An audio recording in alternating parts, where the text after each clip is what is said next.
Well, welcome to today's show, North Star Oasis. This is June 6th, 2015. I'm your host, Jeff Williams. Welcome. Hope you're having a good summer so far. Okay, technically it's not summer yet. I get that. For those of you who are as anally retentive on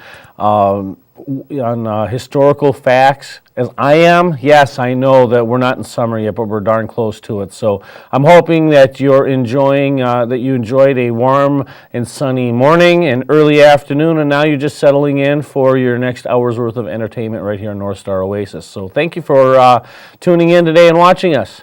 We have 201 more shopping days left until Christmas, so we're almost at that halfway point in the year from Christmas. Christmas in July used to be a big deal when I was growing up, and you'd have all these companies do all their big toy sales, and I think it was also a way for them to get rid of all of the stuff that didn't sell the previous Christmas that they had in storage. So before they do the back to school stuff, so we'll see if there's any Christmas in July sales coming up here in the next next 6 weeks. And then we have, which is actually the subject of today's show, 84 more weeks before the next presidential inauguration. And if you've been a regular viewer of our show, we have been analyzing or giving the presidential announcements, a little segment on each of them, in the order in which they had announced their candidacy for the President of the United States. And we were just about to be all caught up, and then all of a sudden we get a whole rash of new candidates, so that's going to extend this segment probably into August. About the time you hit the Iowa straw poll, and about half of the candidates go away. But in the meantime, last Sunday, it was actually last Saturday when, after the show, when we realized that the subject of today's show was actually coming to town. And so we are going to be bringing you a little bit more coverage on a presidential candidate of the week than we normally do, and that's only because we were there in person with this particular candidate, and otherwise we end up just showing just a little bit of what they do. We have a lot more coverage, but it's only because of the personal nature. And if we have any other presidential candidates who come into town and we get access to, then we will also be sure to be bringing you more of that too. So this is no way to impugn an endorsement, either explicit or implied. As a matter of fact, it's kind of that way for any of the candidates, and that's for the simple reason that I too am truly undecided. I do not know who I'm even going to support in this race. Part of that's because there's still candidates who are declaring, and we don't know what the final lineup is going to be like. So that candidate who came into town was independent U.S. Senator Bernie Sanders, who was from Vermont, who is running as a Democrat in the 2016 presidential race. So right now we have Hillary Clinton, Martin O'Malley, and Bernie Sanders, and then I guess Lincoln Chafee has also joined the lineup on the Democrat side. And yes, Bernie Sanders is a self-avowed socialist. We'll get that disclaimer off the top. He isn't but that also is a state of the way the politics has gone, and I'll talk more about that later. In the meantime, here is U.S. Senator Bernie Sanders at the American Indian Center in Minneapolis, 11 o'clock on last Sunday. Well, here we are at the Bernie Sanders event in Minneapolis. We're just waiting for the senator to arrive right now. This is one of those rare moments on North Star Oasis when you get a chance to actually have a presidential candidate on the very week that we are actually talking about him. So here we are, we're just waiting, and let's find out. Let me also apologize. We didn't have enough food. This is about 10 days ago, we said we're going to be in northern Iowa. Let's go to Minnesota, we'll have a few people show up. We asked the SEIU if we could use their halls. They fine, 200 people. That wasn't going to work. We came here. This is not big enough. We ran out of food. Our apologies. Next time we'll have enough food. Very much. Fair to say that we are off to a strong start in this campaign. A campaign which is calling for a political revolution in this country.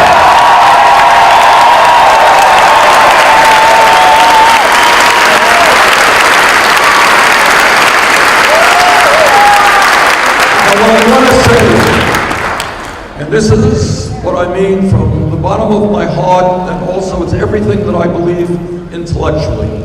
I heard the chants, Bernie, Bernie, Bernie, and I appreciate that, but this is not about Bernie. It really is about you. And when I talk about a political revolution, what everybody here has got to understand is that the billionaire class and their representatives in Washington are so powerful that the best president in the world cannot defeat them alone. We need a mass movement of millions of people. And we're going to be doing our very best to tell working families in this country that they cannot continue to vote for people who are working night and day against their own best interests.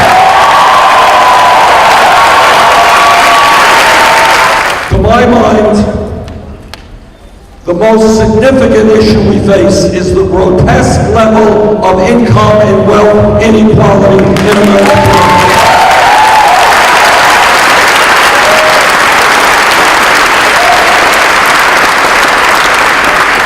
In America today, we have more income and wealth inequality than any other major industrialized country on earth, and it is worse today than at any time since 1929. The issue of wealth and income inequality is the great moral issue of our time. It is the great economic issue of our time. It is the great political issue of our time, and we are going to deal with that issue.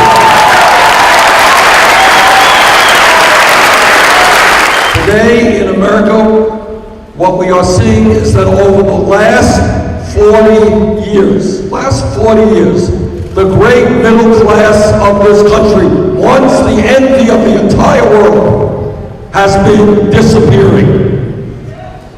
Today, despite expanded technology, an explosion of technology, and a huge increase in worker productivity, median family income is almost $5,000 less than it was in 1999.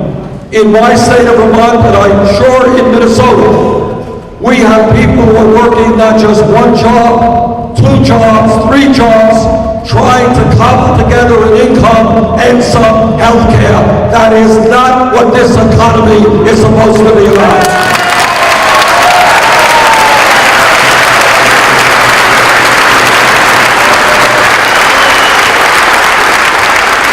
The truth is that unemployment in America is not 5.4%. That's the official statistic that you see when you pick up the paper. If you include those people who are giving up looking for work and those people who are working part-time, real unemployment in America today is close to 11%. Youth unemployment is 17%. African American youth unemployment is off the charts.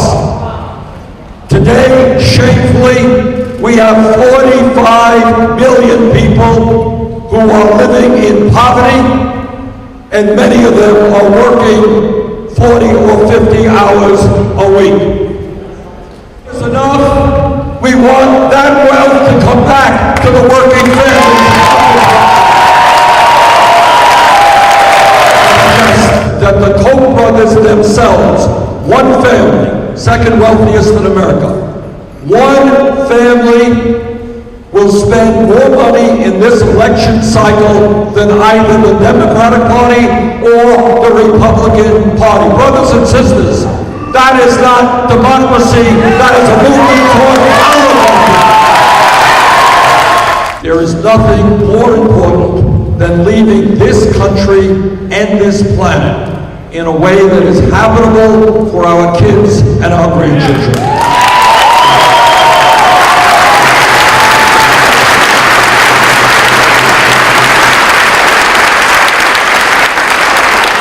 The debate is over. The scientific community is virtually unanimous. Climate change is real. Climate change is caused by human activity.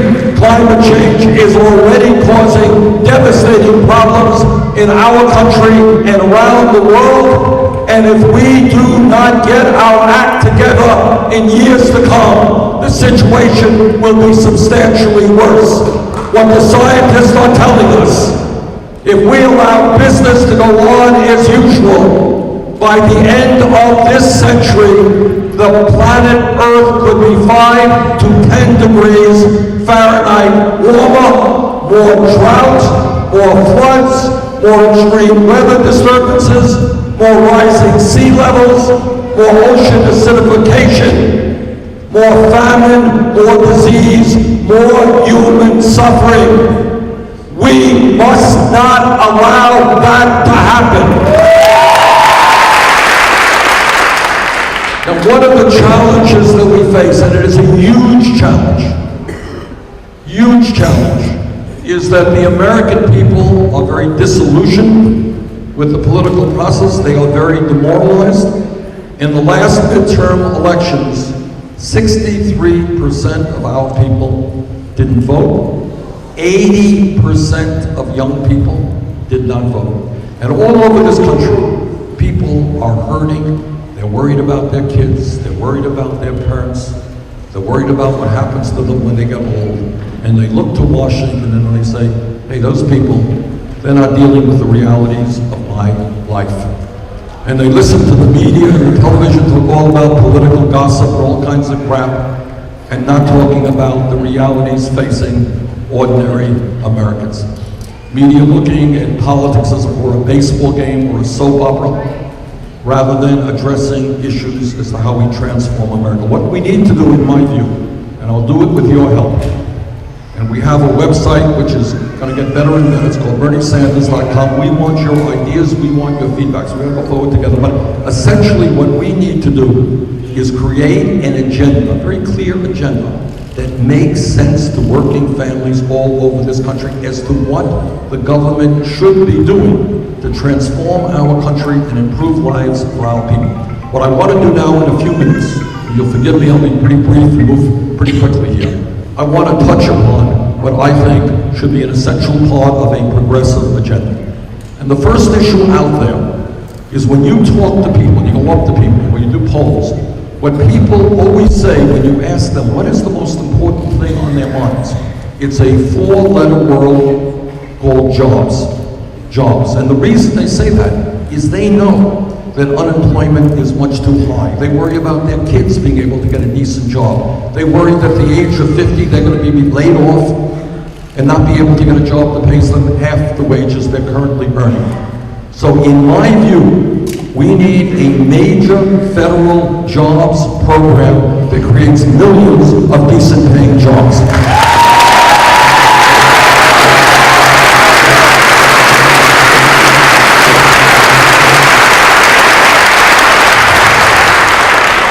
And at a time when our infrastructure is crumbling, when our roads, our bridges, our water systems, our wastewater plants, our airports, our rail, our levees, and our dam need an enormous amount of work, we have got to invest heavily in rebuilding this infrastructure. And when we do that, we make this country more efficient, more productive, and safer, and we can create with a $1 trillion investment, which I have proposed, up to 13 million decent-paying jobs. I voted against NAFTA and CAFTA and permanent normal trade relations with China, and I'm going to help lead this opposition against the Trans-Pacific Partnership.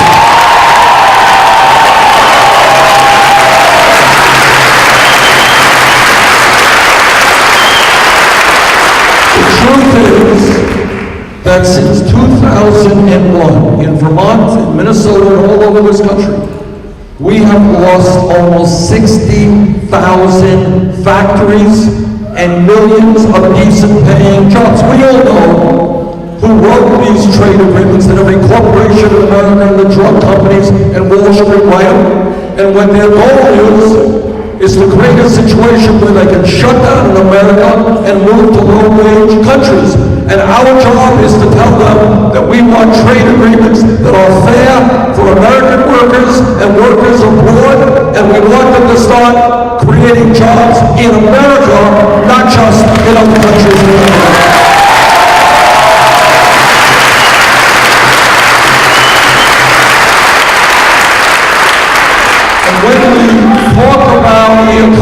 When we talk about the economy, let's also be clear that millions of American workers are working in wages which are much, much too low.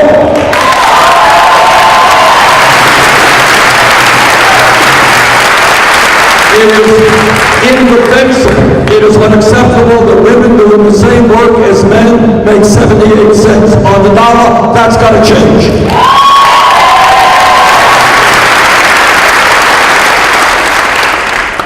Now, when we deal with income and wealth inequality, what we have to understand is not just that the wealthiest people in this country and the largest corporations are doing phenomenally well. What we also have to understand is that we have a tax system which is written by these very same people and is grossly unfair. So let me be very clear, and let me tell all of the billionaires who are watching that TV, if I'm elected president, you're going to start paying your fair share.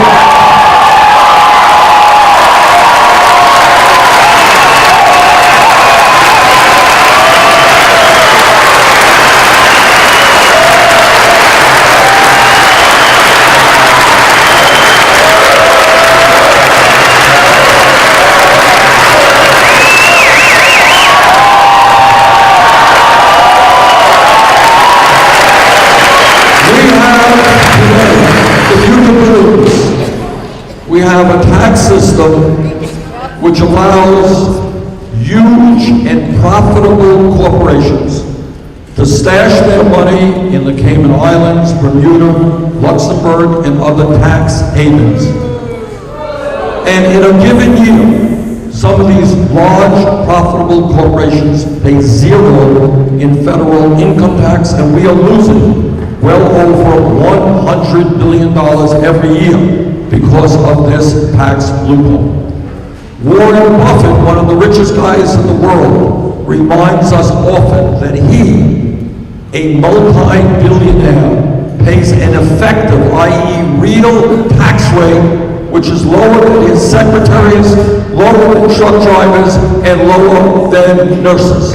At a time when the wealthiest people are doing phenomenally well, when we have massive income and wealth inequality, when we have huge unmet social needs, these people will start paying their fair share of tax. If elected president, there will be a litmus test for my nominees to the United States Supreme Court, and that is they will overturn this disastrous citizenship. Now, some of you may know and some of you may not know that shamefully, the United States of America today is the only major country on earth that does not guarantee health care to all people as a worker. And together, we're going to end that disgrace.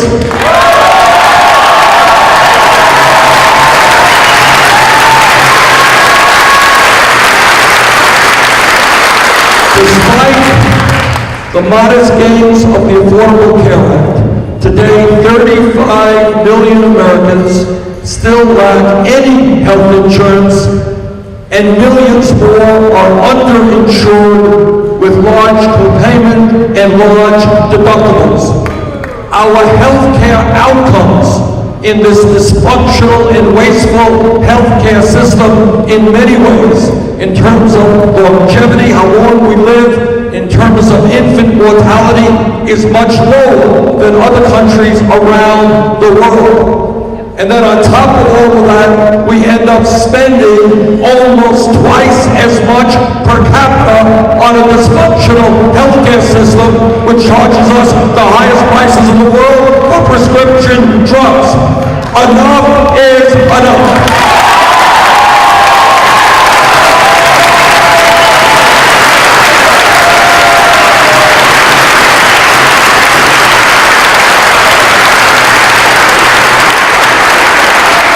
It is my view, it's something that I believe from my first day in politics decades ago, that health care must be a right for all of our people, and we must move toward a Medicare for all, single-payer program. Today, tragically, hundreds of thousands of bright, capable young people are giving up the dream of a higher education because their families do not have enough money. And on top of that, we have the insanity of millions of people, not just young people, now middle-aged people, who are oppressed with these outrageous student debts which go on decades after decades. Instead of talking about cutting Social Security, we're going to be expanding Social Security. Well, there was Senator Bernie Sanders for you as his speech is ended. It was around an hour in length, as we just brought to you. The one thing that you've heard in Bernie Sanders' speech today is that he did a great job in pointing out a lot of the problems. He actually reminds me of the first politician I've ever heard speak live, and that was the late Senator Paul Wellstone, back when he was just a challenger. The thing about Minnesota, like in Vermont, is there's a huge populist movement, and what you're going to find is, in this state in particular, Bernie Sanders might actually have a sizable base, but it's a long campaign. He points out a lot of problems. What are his solutions? Are they good for America? Are they good for Minnesota? We really don't know, because he didn't really offer too much in the way of solutions. But I guess it is a long campaign, so there's a lot that we're going to learn. But it's going to be interesting to contrast how Senator Bernie Sanders does in this election cycle compared to the likes of Martin O'Malley or Hillary Clinton. From judging what we see here today, we know that Bernie Sanders can give a good speech. We know he knows the Democratic issues. We also know that he can resonate with the Democrat base. Is that going to be enough to sustain him through the independents and the people who are not ideologically aligned with him? Who knows? That's why we have a thing called a political campaign. But it is actually refreshing to hear Senator Bernie Sanders and see what he can do this early on in an election cycle. And honestly, if I were Hillary Clinton, I would be scared of Bernie Sanders right now. Something that... Well, that was our segment on Senator Bernie Sanders last Sunday, and we had actually put that one up on our YouTube channel. Dallas, if you can go and put my computer up on the screen, please, so everybody can see. We do have a YouTube channel, North Star Oasis. And we're waiting for the YouTube channel to come up right now. And there, you see in the background, there we go. So we put a special edition of North Star Oasis together, just titled Bernie Sanders Visits Minnesota 2015, 5/31. And you can go ahead and view his entire speech, 46 minutes and 12 seconds worth. We only gave you an excerpt here, but he went on a lot of things. If you are interested in thinking about supporting Senator Sanders, you can go ahead right to our YouTube channel and pick it up there. And if you go to youtube.com/NorthstarOasis, you can also see our previous episodes that are already archived here for you. We go all the way back to the beginning, and we've been doing this for 6 months now, so we're going to be having even more coming up here in the next few weeks. We're pretty good about updating them every single week. So if you want to find what we've said in the past and compare that with what we're saying now, keep us honest. And then don't forget, we are also on Twitter and Facebook. Twitter.com/NorthstarOasis and Facebook.com/NorthstarOasis. And our new show usually goes up on Saturday night, so tonight, or even tomorrow, you should be able to see what we've got for you today. In the meantime, we are actually going to take a look at some of the points that Senator Sanders had given us in that last segment. We're not going to go through all of them. I don't want to have you go through another 16 minutes worth of hearing Senator Sanders. So if we can go to the tape, if our producer's ready. I know he's multitasking back there right now. The truth is that unemployment in America is not 5.4%. That's the official statistic that you see when you pick up the paper. If you include those people who have given up looking for work and those people who are working part-time, real unemployment in America today is close to 11%. Youth unemployment is 17%. African American youth unemployment is off the charts. Today, shamefully, we have 45 million people who are living in poverty, and many of them are working 40 or 50 hours a week. Okay, stop the tape. If you take a look, and if we can get my computer screen back up, Senator Sanders is actually right about this particular point, and that is unemployment is high. And what you're looking at right now is the civilian labor force participation rate put up by the Federal Reserve. What that means is it's the number of people who are actually hold jobs. We always hear about the unemployment rate, but we don't really hear what the employment rate is. And so this is how many people in the civilian labor force essentially let me just take a quick look here. So if we look right here, it's 62.9% right now. It was just down as low as 62.7. But look at the trend here. This is how many people are in the workforce.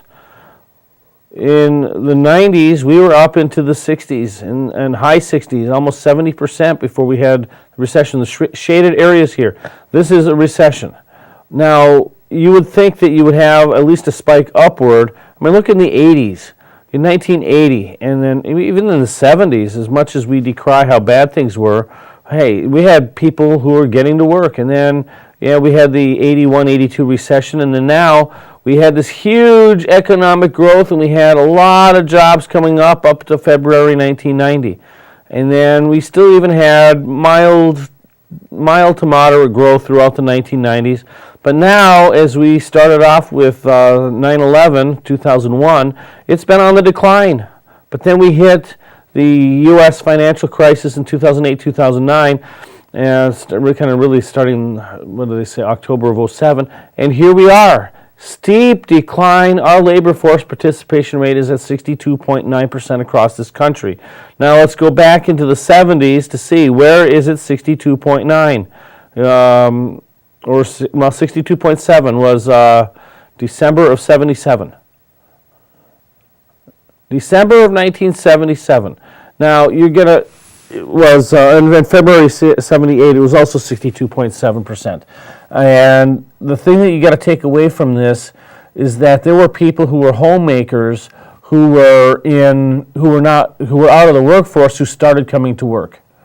And when they finally got into the workforce, they were counted. So a lot of people who were stay-at-home mothers, their husbands worked and their wife stayed home, took care of the kids. They were not counted throughout the 50s, the 60s, the 70s.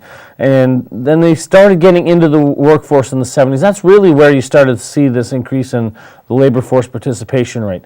And now what are we seeing? We're seeing people who are getting out of the workforce who can't find jobs because there are no jobs to be found at the middle management level. We have either your high executive level or your very, very low worker bee level. So your McDonald's and service jobs. If you want to be a front desk clerk at a hotel in the middle of the night, you might be able to get $9 an hour. Now, I haven't looked at the actual statistic of what they're paying, but my point being is that you have a very small minority of high-paying jobs, so all these people in middle management are looking for those jobs and competing, or you have a lot of lower-end jobs, so the people on the decline in the civilian labor force participation rate, a lot of that is created because it's that middle management level that people need jobs in the middle class, and they're not there. And so Senator Sanders in this case is absolutely right. However, he does not provide a solution on how to get jobs created. Next clip, please. It's enough. We want that wealth to come back to the working families. Okay, we'll stop it here real quick. He talks about all the wealth that has been gone overseas into the big corporations, and I think he mentions a little bit later on how all the money has been going out offshore. These corporations have all these tax havens, but the fact is there's a reason why that money isn't coming back to the United States, and that's because the corporate tax rate is just too high. That perhaps it needs to be incentivized, that if the tax rate is low enough, that money will start coming back. And when that money comes back into this country, that's when we're going to start having more job growth. That makes sense? I sure hope so. And, it is really, if you look at it, it's a form of double taxation. It's for both the foreign and the United States. So here we are double taxing corporations. And so is it any surprise if you as a civilian person were told that you have to give up 40, 50, 60% of your wages, and yet you had an opportunity to cut that down, would you take it? Would you say, hey, you know what, I've got 60% taxes I can save if I were to invest in tax-free municipal bonds? Would you? I have a feeling you probably would.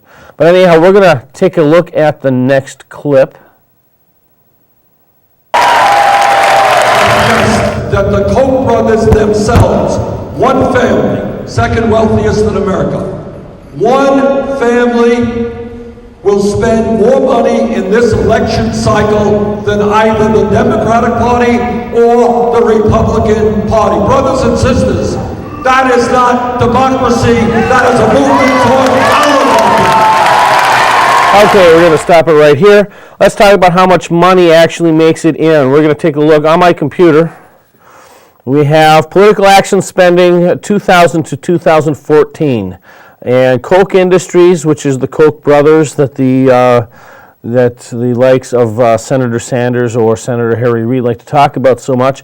In PAC money, they spent $16.03 million. George Soros, who is the Democrat equivalent of the Koch brothers, he spent $0 on PACs. However, if you look at lobbying expenditures, 2000 to 2014, Koch Industries, $97.95 million. Yes, that's still larger than Soros. Soros Fund Management, $260,000. Again, on lobbying centers. But then you get Soros-funded Open Society Policy Center, $42.55 million. Individual donations to federal candidates and parties and PACs. The Koch brothers spent $2.58 million. Soros, $1.74 million.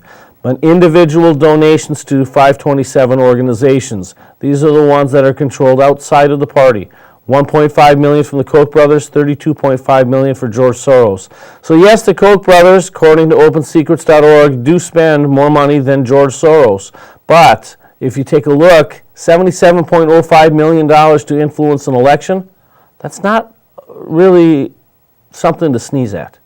Then when you add on top of that the Democratic Party has more in the way of labor union contributions, that equals or exceeds the amount of money that the Koch brothers spend. Now there is in another, I gotta find it first. So that I don't need. I've got oh, there we are. We have from Politico, 100 top donors of 2014. If we can look at my computer, please. These are the top donors, 2014, the 100 top donors. Tom Steyer and Kat Taylor. Tom Steyer is a big-time global warming activist who spends on behalf of Democrat candidates $74.3 million from Tom Steyer and Kat Taylor. That's a lot of money. Michael Bloomberg, the former Democrat turned Republican turned independent, spends $27.7 million, former mayor of New York City. $27.7 million. It's not all money going to the Republicans, folks. Bloomberg does spend a bulk of his money on other independent-minded candidates, or puts more money into anti-gun 501c or the 527 organizations. Yes, Sheldon Adelson, he's a large Republican contributor.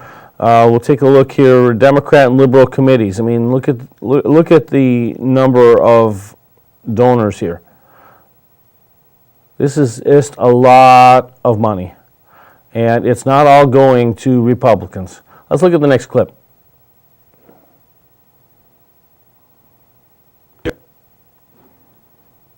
There is nothing more important than leaving this country and this planet in a way that is habitable for our kids and our grandchildren.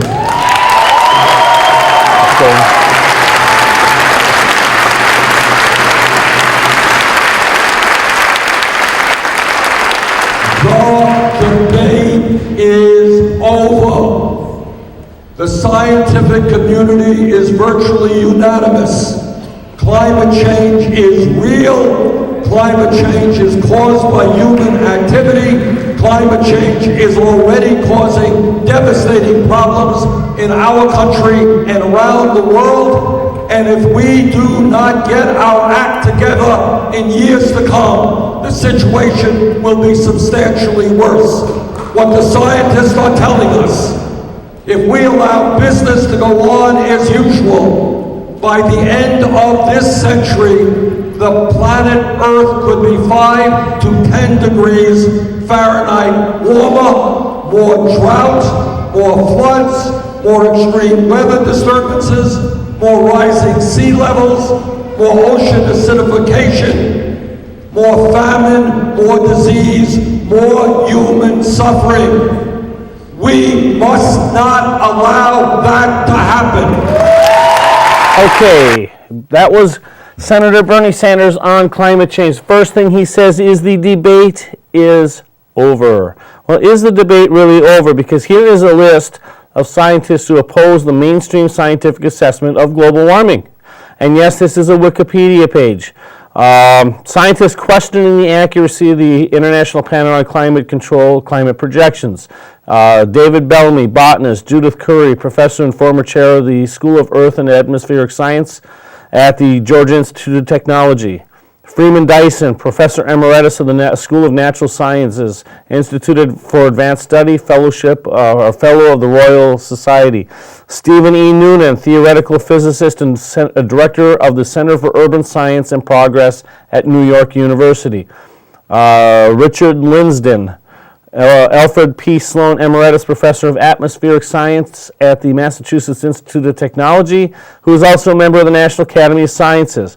And that's just on a sampling of the list of scientists who are questioning the accuracy of the IPCC climate projections. But now, here are those who do argue that global warming is caused primarily by natural processes. Let's take a look at how long this list is. This is pretty sizable. And I'm not going to go into names here because we still have the scientists who argue that the cause of global warming is unknown. And there are some who, yes, believe that global warming does exist, but we don't know why. And then there's arguing that global warming will have few negative consequences. There's 3 of them. Craig Isdo, faculty researcher, Office of Climatology at Arizona State University, who's also the founder of the Center for the Study of Carbon Dioxide and Global Change.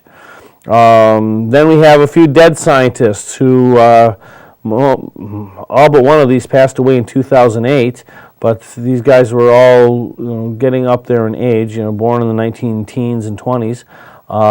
But these guys had really impeccable, like Robert Jastrow, born in 1925, died in 2008. He was an American astronomer, physicist, and cosmologist. He was a leading NASA scientist. Together with Fred Seitz and William Nierenberg, He established the George C. Marshall Institute to counter the scientists who were arguing against Reagan's Star Wars initiative, and he argued for equal time in the media, and later took the view that tobacco was having no effect, that acid rain was not caused by human emissions, and that ozone was not depleted by the CFCs. So, I mean, there was a lot, I mean, even though he's dead now, the fact is that, Jastrow, being a astronomer, physicist, and cosmologist, he was not in lockstep unanimity with the scientists who claim that man-made climate change or man-made global warming is real. So this is where I vehemently oppose Senator Sanders in just that part alone. And I discussed a couple of weeks ago when we talked about Marco Rubio, and I ventured a little bit into that climate change debate. And so the debate is not over. There is no scientific consensus, and I will disagree with any candidate who says that there is, a difference that's over, or the debate that's over. Now, Senator Sanders mentioned that there's going to be 5 to 10 degrees Fahrenheit change, and yet the IPCC doesn't even say that, and that's per decade. And you go right back to the IPCC report, and I got to find it here.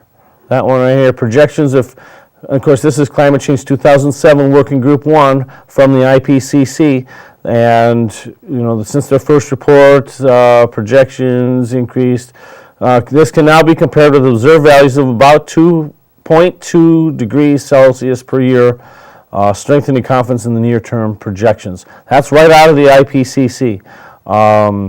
And their analysis, their models, I do believe their models are wrong. I think that there's things that they're not looking at, and which would create their models being wrong. I also think that with the IPCC, well, I have heard and seen some evidence that suggests that one of the things that's leading to these measurements is the fact that the previous reporting stations are slowly being eliminated, especially up in the colder climate zones across Siberia, across Canada, heck, probably across Minnesota, where it's traditionally colder. You take out some stations, well, it's going to suggest that the Earth is warming, when really it's a constant fluctuation within a certain band. But anyhow, I do want to move on from that because we have one more segment left, and I am going to turn the page. We have discussed, I think, today, politics enough. We will have another presidential segment along the way, although I do have to go back, and I just deleted something here, and get back to me, and that would be Real Clear Politics. Democrat approval, there's that one. Okay, yes, here we go. And let's get back on the screen. Last thing I want to show is where the 2016 Democrat presidential nomination contest is as far as national from the Real Clear Politics average. This was taking the average from the 19th of May through the 2nd of June. Hillary Clinton has a 59% rating. Senator Sanders at 11.5%. Joe Biden, the vice president, is at 11.3%. And then Martin O'Malley, the former governor of Maryland, he's at 2.3%. He just announced. Senator Webb, Jim Webb from Virginia, he's at 1.5%. He is not formally declared yet.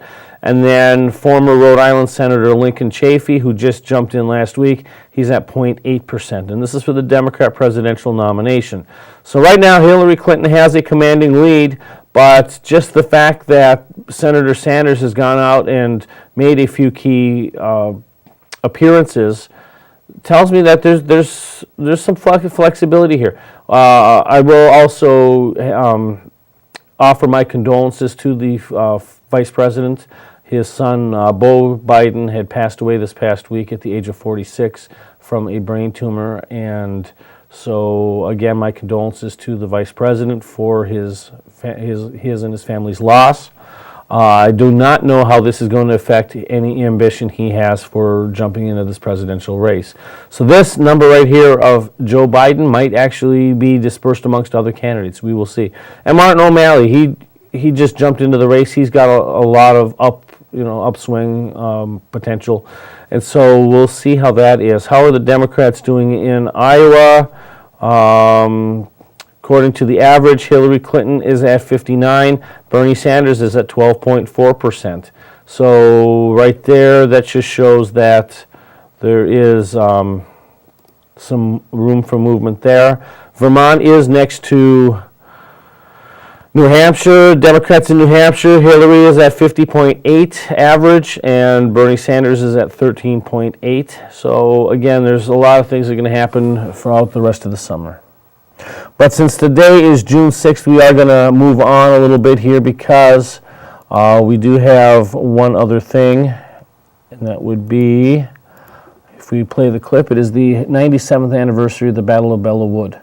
Belleau Wood was a very important milestone event in the history of the United States Marine Corps. And if you actually look at any Marines that you know who and Army soldiers, perhaps you or others, see this rivalry between the Marines and the Army, it really goes back to Belleau Wood. Belleau Wood was important because, first of all, the policymakers, largely Army-driven, were trying to get rid of the United States Marine Corps at the outset of World War I. A couple of Marine generals were able to fight their way through the bureaucracy into getting the Marine Corps attached to the Army and sent over to France. And they were part of the U.S. Army 2nd Division. John J. Pershing, the general in charge of the operation, was opposed to Marines coming over, but he was kind of overruled there. So in the meantime, he just kind of put them in the 2nd Division and just let them be. Now, Pershing had a philosophy that because you had 4 years, or roughly 4 years, of trench warfare between the French and the British, along with the Germans, their opposition, it was just in the trenches. And it got to the point where if Americans would go into the trenches, then all they would do is be dragged into the same thing, and it wouldn't change the outcome. So Pershing figured that the best thing to do is to turn around and get the Germans into fighting openly. And that is one of the things that he successfully accomplished, which helped facilitate the end of the war. Even though the United States came in late, that there's still an opportunity to do that. The Battle of Belleau Wood was an opportunity for the United States Marine Corps to fight the Germans out in the open. It also featured a lot of company commanders who later on in their careers, as they became seasoned generals, were leading the United States effort in the Pacific in World War II. And a lot of your division commanders for the Marine Corps, they were part of the 2nd Army Division with the 5th and 6th Marine Corps regiments who fought at Belleau Wood. There's just this one particular event that took place 97 years ago this past week, actually 97 years ago this month.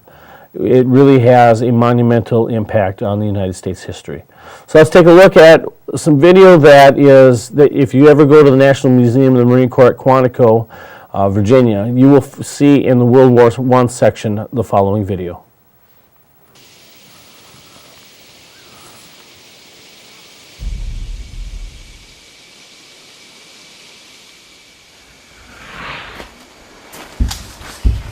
Lieutenant! Fix bayonets! Fix bayonets! Rock and load! Oh! Cloudy! Mitiano!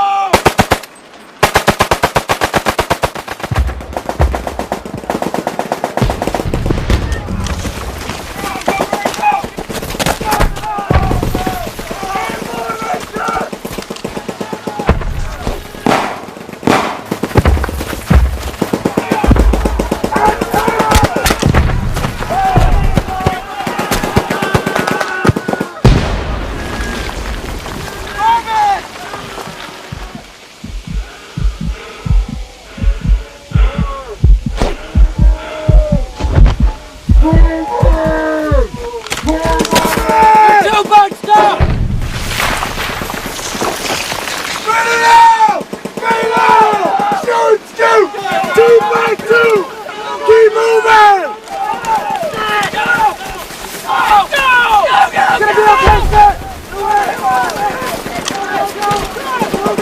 Go!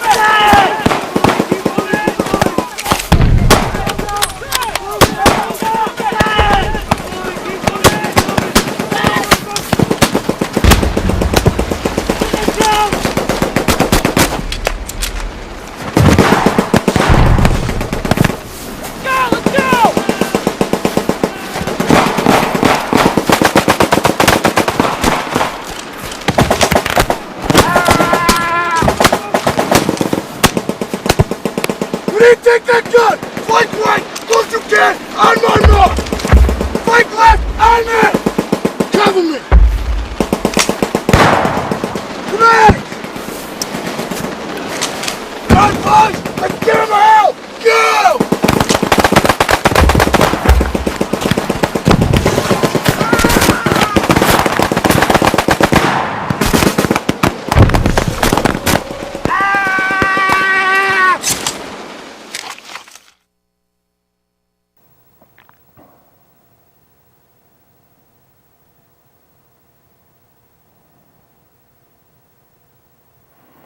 And of course, that was a reenactment of the Battle of Belleau Wood. It was very, very small scale because if you actually take a look at the troop strength, you had elements of 5 German divisions holed up in the woods, and they were fighting against 2 U.S. Army divisions, including the 4th Marine Brigade, which was comprised of the 5th and 6th Marine Regiment, along with elements of the British 6th Army and the French 6th Army and the British 9th Corps.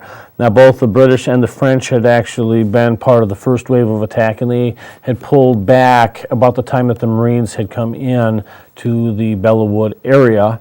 And that is really, they're listed there, but did they really have much in the way of the outcome of the battle? Only as a holding force until the Marines got there.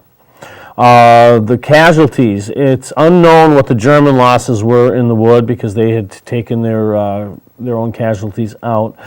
There were 1,600 Germans who were captured, but there were 1,811 who were killed on the Allied forces, most of them Marines, and 7,966 were wounded. So we're talking about 10,000 people, 9,000 people of Allied troops who were wounded or killed at the Battle of Belleau Wood. So that's just to show you the scale of that particular battle was greater than what you saw in the video. But what the video brought you was at least a feel for the ground of the topography of the ground that they fought through, the wheat field and the woods, and then some of the arms and equipment and uniforms that the combatants of both sides had used. But again, Belleau Wood was really crucial to the outcome of World War I, and it also had a lasting legacy on the future of the United States Marine Corps. And that happened 97 years ago this month. And so as we leave you today, as we've got 6 more minutes left of the show, but as we leave you, we're going to show you the cemetery at Belleau Wood.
Monument, which you've just seen pictured, was built at Belleau Wood. That is where the battle was fought. That is the battlefield. It's kind of like at Gettysburg of having the National Cemetery also occur on the battlefield, and that's the way it is at Belleau Wood. Army General James Harbord, who was the commander of the division during the battle, he was made an honorary Marine. The battle was 1918, and in 1923, this is 5 years later, he gave the address that he believe summed up the future of the site. He said, "Now and then a veteran will come here to live again the brave days of that distant June. Here will be raised the altars of patriotism. Here will be renewed the vows of sacrifice and consecration to country. Hither will come to our countrymen in hours of depression and even of failure, and take a new courage from this shrine of great deeds." So there are 2,289 graves, 250 are unknown. The names of 1,060 missing men adorn a wall of the memorial chapel. The visitors also can stop at the nearby German cemetery, where there are 8,625 men who are buried, 4,321 of them, including 3,847 unknown. They do rest in a common grave. And I think that's the reason why the sheer number of casualties on the Germans is unknown. They're all in a common grave. The German cemetery was established in March of 1922, and that consolidated the number of temporary sites. And that also included men from a few other battles at Ain Marne and at the Battle of the Marne. Belleau Wood is really something that I think we are forgetting over time. But it should also serve as a reminder, as we are getting just past a period of war, including the one I fought in Iraq, that when we hear politicians talking about the number of deaths that we had in war, between Iraq and Afghanistan having thousands, 4,000, 5,000, keep in mind that at Belleau Wood, we had about that same combined number of the last 15 years in the course of 1 month. Think about that, 1 month. Now, every combat loss is sad. I would hate to see war. I think you would too. We already have it. But the fact is that even the wars that we're currently in, that they're tame as far as the casualty losses compared to what we had in the previous generations. And I think that's one of the reasons why we should gravitate a little bit more to history to see where we've come. And let's learn those lessons. We never hear of the number of wounded today. We only hear of the amount of troops who've died. You stop at the VA hospital, you'll see wounded soldiers of all generations. World War II, Korea, Vietnam, Gulf War, Iraq, Afghanistan. We never hear their numbers. It's much higher than the number of killed, but they're still with us. So I think if there's anything to take away on this June 6th, which is also the 71st anniversary of the Battle of D-Day, or the D-Day invasion at Normandy, this is a bloody day in American history. If you just look at the day of the year, that on this day, let's remember those who had fought before, but let's keep that in the context of the modern political discourse. So with that, I'm Jeff Williams. We'll see you next week.